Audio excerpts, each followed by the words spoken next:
I've been wanting to make this video for some time, and I've been reflecting back on the thousands of resumes and CVs I've reviewed this past year.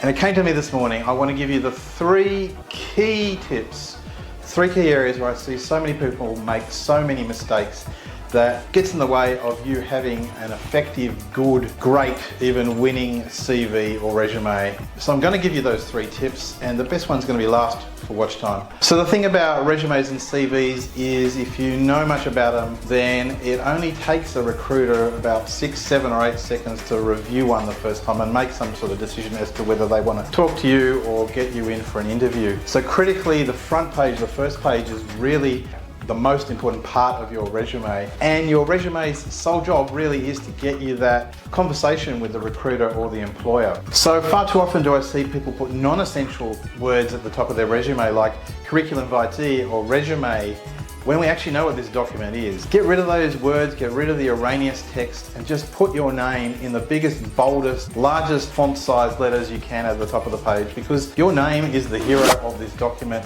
You're trying to sell yourself to the employer, and the one thing you want them to do is to remember your name. Which leads me to the second key point. Think about whether you need that photo on your resume. Each and every year, candidates ask me, should I be including a photo on my resume this year? And my advice this year is the same as before. Don't include that photo, particularly if you are applying for a job in the professional realm.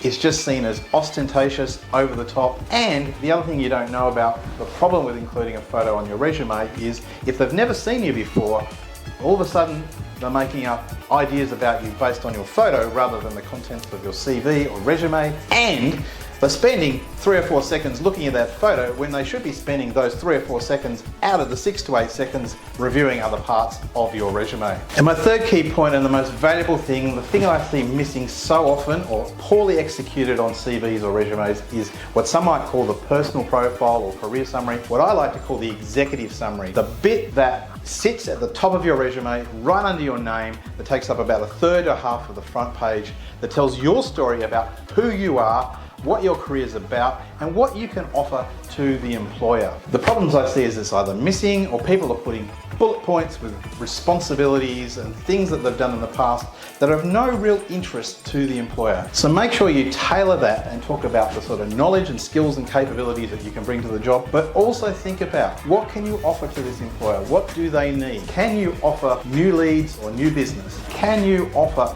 to improve processes and reduce costs? Or can you actually create new value for this employer? Write all that down in a narrative at the top of your resume. Hi, I'm Anthony, otherwise known as the Career Doctor. I make videos about the job application process. I am a real medical doctor who knows far too much about the recruitment process. If you want to check out some of my other videos for more extended information about things like resumes or interviews, I'll leave some descriptions below. Thanks for watching, and good luck with your CV or resume this year.